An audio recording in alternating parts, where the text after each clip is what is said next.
अब हमने डीएनए की सीक्वेंसिंग वगैरह कर ली, हमने ट्रेडिशनल मेथड से भी करके देख लिया और हमने ऑटोमेटेड मेथड से भी कर लिया कि हम किस तरह से इन अ फास्ट वे डीएनए को सीक्वेंस कर सकते हैं।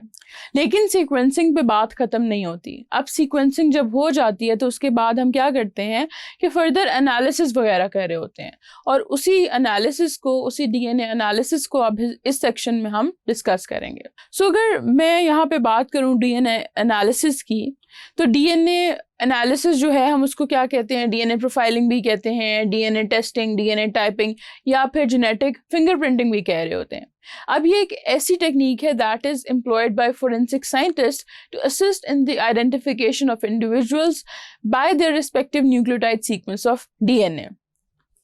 अब बेसिकली ये जो पर्टिकुलर टेक्निक है जिसे हम डीएनए टाइपिंग या डीएनए फिंगरप्रिंटिंग कह रहे हैं, ये ज़्यादातर जो काम आ रही होती है या फोरेंसिक साइंटिस्ट के आ रही होती है, या फिर जो हमारे यहाँ जो डिजीज़ हैं उनको डिटेक्ट करने के लिए, जो जेनेटिक डिजीज़ हैं उनकी आइडेंटिफिकेशन के लिए ये यूज़ हो रही होती हैं। और इसके बहुत सारे यूजेस हैं जो आगे हम पढ़ेंगे, लेकिन फ़िलहाल हमारा फोकस ये है कि डीएनए एनालिसिस हम करते कैसे हैं।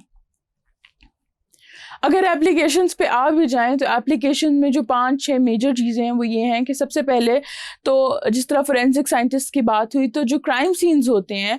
वहाँ पे समटाइम्स डीएनए सैंपल्स होते हैं कि किसी का ब्लड है, किसी का कोई बाल वहाँ पे रह गए हैं, इस तरह की चीज़ें। तो उससे हम डीएनए जो है वो आइसोलेट करके हम किसी क्रिमिनल को आइडेंटिफाई कर सकते हैं, प्रोवाइडेड कि उस क्रिमिनल का क्रिमिनल रिकॉर्ड जो है हमारे ऑलरेडी डेटाबेस में हो। तो इस तरह से क्रिमिनल आइडेंटिफिकेशन में ये जो टेक्निक है एनालिसिस की बहुत यूज़ होती है। उसके अलावा अगर जो मास शूटिंग्स होती हैं, मास बॉम्बिंग्स हो जाती हैं समटाइम्स, मतलब ये कि कैटास्ट्रोफिक इवेंट्स होते हैं, प्लेन क्रैशेस हो जाते हैं, या ऐसे जो फायर के इंसिडेंट्स होते हैं जिसमें जो बॉडीज़ हैं वो आइडेंटिफाइबल नहीं रहती, उसमें ये होता है कि विक्टिम्स को आइडेंटिफाई करने के लिए वहाँ से डीएनए सैंपल्स जितने भी मिलते हैं वो कलेक्ट किए जाते हैं और वो रन किए जाते हैं, और उनको आइडेंटिफाई इस तरह किया जाता है कि उनसे रिलेटेड लोग जो होते हैं, जो उनके रिलेटिव्स हैं, सिबलिंग्स हो गए, पेरेंट्स हो गए, उनके डीएनए के साथ मैच करके तो अंदाज़ा लगा लिया जाता है कि ये विक्टिम जो है इस साइट पे, इस जगह पे मौजूद था या नहीं था। फिर जो है समटाइम्स पैटर्निटी पे डिस्प्यूट्स आ जाते हैं, हॉस्पिटल्स में ऐसे सिनेरियोज बन जाते हैं कि कोई समटाइम्स पेरेंट्स ये क्लेम कर देते हैं कि ये हमारा बच्चा है या ये बदला गया है या कुछ, समटाइम ऐसा कुछ ना कुछ कन्फ्यूजन क्रिएट हो जाता है। बाहर के ममालिक में तो ये बहुत ज़्यादा है जहाँ पे अडॉप्टिव पेरेंट्स भी होते हैं, और वो सारे केसेस उनको केटर करने के लिए जो है डीएनए एनालिसिस जो है अगेन बहुत हेल्पफुल साबित होता है कि हम पेरेंट्स के साथ जब एक चाइल्ड का डीएनए जो है वो मैच करते हैं तो हमें अंदाज़ा हो जाता है कि ये पेरेंट्स का है या नहीं है, क्योंकि कुछ ना कुछ सिमिलैरिटीज़ जो हैं, कुछ बैंड्स जो हैं वो आइडेंटिकली पेरेंट्स से ऑफस्प्रिंग में ट्रांसफ़र हो रहे होते हैं। फिर बैक्टीरिया और अदर ऑर्गेनिजम्स जो होते हैं उनकी डिटेक्शन के लिए एनवायरनमेंट में हम इस टेक्निक को यूज़ कर सकते हैं। और एक लास्ट इसका यूज़ जो है वो ऑर्गन डोनर्स का है कि जो परफेक्ट मैचिंग होती है एक ऑर्गन की एक जो है रिसिपिएंट के साथ, वो हम कर सकते हैं कि डोनर और रिसिपिएंट जो है उनके डीएनए प्रोफाइलिंग कर लें और उसको मैच कर लें। तो ये सारी मेजर इसकी एप्लीकेशंस हैं। नाउ विल मूव टुवर्ड्स के मैकेनिज्म या प्रोसीजर क्या है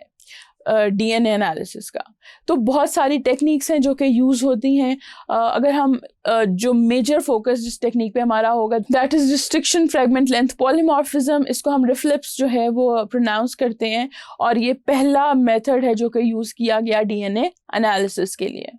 अब रिफ्लिप्स जो है it refers to the different size fragments of DNA produced by a particular restriction enzyme. होता ये है कि हर जो पर्सन है उसके पास एक यूनिक सेट होता है रिफ्लिप्स का। रिफ्लिप्स क्या है बेसिकली कि हम डीएनए लेते हैं किसी भी इंसान का और उसको एक पर्टिकुलर रिस्ट्रिक्शन एंजाइम से डाइजेस्ट कर देते हैं।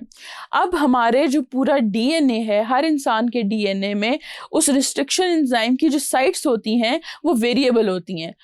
ऐसा नहीं है कि दो लोगों की आपस में बिल्कुल मैच करती हूँ कि वो पूरे डीएनए में रिस्ट्रिक्शन साइट्स एक ही जगह पे जो है एग्जिस्ट कर रही हैं और वहाँ पे कट्स लगी हैं और जो फ्रेगमेंट्स बने हैं वो एग्जैक्टली सेम बने हैं। ऐसा नहीं हो सकता, क्योंकि हम लोग वेरिएबल हैं, हम में बहुत वेरिएबिलिटी है, और उस वेरिएबिलिटी को ही हम यहाँ पे क्या करते हैं, मैनिपुलेट करते हैं कि जब भी हम रिस्ट्रिक्शन एंजाइम से डीएनए को कट करते हैं तो हर इंसान के फ्रेगमेंट्स जो हैं वो डिफरेंट साइजेस के बनते हैं।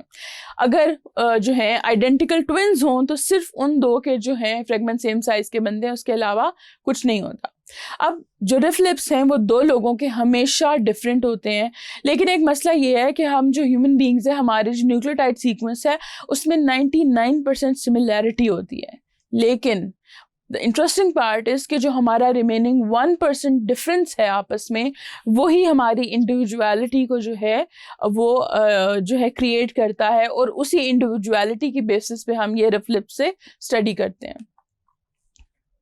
अब रिफ लिप्स को परफॉर्म करने के लिए हम क्या करते हैं कि सबसे पहला स्टेप होता है डीएनए कलेक्शन का या कलेक्शन ऑफ डीएनए सैंपल का। तो हम क्या करते हैं कि हमें थोड़ा सा डीएनए का एक सैंपल चाहिए होता है, कि ज़रूरी नहीं है कि हम समटाइम्स डायरेक्टली किसी पर्सन से सैंपल ले रहे हों। जैसे हमने एप्लीकेशंस में बात की थी, कोई क्राइम सीन हो सकता है, कोई कैटास्ट्रोफिक इवेंट हो सकता है, वहाँ से अगर हमें थोड़ा सा सैंपल भी मिल जाए तो हम पीसीआर रन करके उसको बढ़ा सकते हैं। अब हम सैंपल कहाँ से ले सकते हैं, एक छोटा सा ट्रेस हो, कहीं ब्लड का एक कतरा लगाओ, उससे ले सकते हैं। अगर किसी का कोई बाल वहाँ पर मौजूद है तो उसका जो रूट होती है, रूट हेयर से हम डीएनए आइसोलेट करके उसको एम्पलीफाई कर सकते हैं। फिर ममीफाइड ऑर्गेनिजम्स जो होते हैं, जैसे फॉसिल्स वगैरह भी होते हैं, इनमें से भी डीएनए आइसोलेट किया जाता है, और जितनी भी आर्कियोलॉजिकल साइट्स हैं वहाँ पे टेक्निक जो है यूज़ की जाती है इनको आइडेंटिफाई करने के लिए कि ये कौन से ऑर्गेनिजम्स हैं, या उनकी ओवरऑल एज का अंदाज़ा लगाने के लिए, और इस तरह की चीज़ें। तो यहाँ से हम करते हैं डीएनए कलेक्शन। डीएनए कलेक्शन के बाद हम क्या करते हैं, separation of RFLPs. Separation या रनिंग का मतलब ये है कि हम डाइजेस्ट करते हैं उन सैंपल्स को with a particular restriction enzyme, उससे डिफरेंट साइज़ के हमारे पास फ्रेगमेंट्स प्रोड्यूस हो जाते हैं। उन फ्रेगमेंट्स को हम जेल के ऊपर रन करते हैं और हम इलेक्ट्रोफोरेसिस परफॉर्म कर लेते हैं।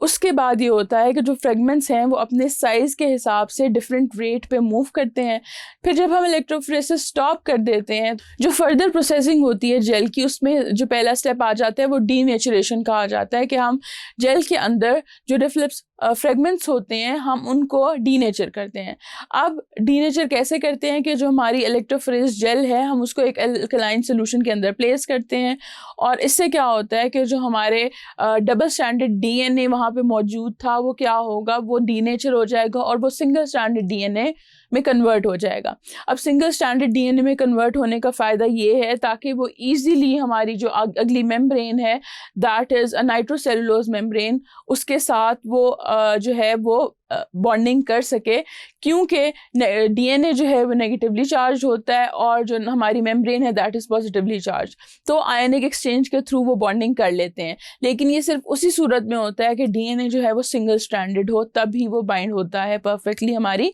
मेम्ब्रेन के साथ।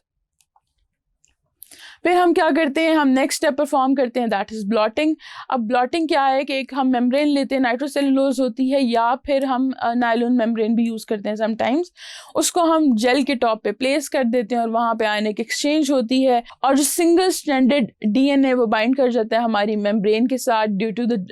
डिफरेंस इन चार्जेस के, एक के पास नेगेटिव है, एक के पास पॉजिटिव है। अब उसके बाद हम क्या करते हैं, मेम्ब्रेन को लेते हैं और एक रेगुलर ओवन या वैक्यूम ओवन के अंदर 80 डिग्री सेल्सियस पे उसको बेक करते हैं फॉर 2 आवर्स। उससे ये होता है कि जो वो अटैचमेंट है सिंगल स्ट्रैंड डीएनए की मेम्ब्रेन के साथ वो परमानेंट हो जाती है, और फिर हम उसको फर्दर प्रोसेस कर सकते हैं। फर्दर प्रोसेसिंग क्या है कि हम लेबलिंग करते हैं रिफ लिप जो फ्रेगमेंट्स हैं हमारे पास उनकी। अब लेबलिंग किससे करते हैं कि हम रेडियो एक्टिव प्रोब्स लेते हैं और उनको हाइब्रिडाइज कर देते हैं जो हमारे सिंगल स्टैंडर्ड डीएनए फ्रेगमेंट्स हैं उनके साथ। अब ये काम जो हो रहा है ये हमारी नाइट्रोसेलुलोज मेम्ब्रेन के ऊपर हो रहा है। जब हम उसको जो एक्सपोज करते हैं तो प्रोब्स जो हैं वो अटैच हो जाते हैं डिफरेंट फ्रेगमेंट्स के साथ जाके, और वो प्रोब्स जो हैं हम लेटर ऑन डिटेक्ट कर सकते हैं ऑटो रेडियोग्राफी से। अब ऑटो रेडियोग्राफी जो है वो परफॉर्म करने के लिए सबसे पहले ये होता है कि जो एक्सेस प्रोब्स होते हैं उनको हम वॉश कर देते हैं, फिर मेम्ब्रेन को हम एक एक्सरे सोर्स के साथ क्या कराते हैं, एक्सपोज कराने से क्या एक पैटर्न जो है डेवलप होता है एक्सरे फिल्म के ऊपर, यानी जेल का जो एग्जैक्ट पैटर्न था पहले वो हमारा अब चला गया एक्सरे फिल्म के ऊपर और हम उसको एक्सरे फिल्म के ऊपर इजीली जो है एनालाइज कर सकते हैं। तो इस तरह से जो पूरा का पूरा ये डीएनए एनालिसिस होता है रिफ्लेक्स के थ्रू, और ये फाइनल स्टेप में हम ऑटो रेडियोग्राफी करते हैं।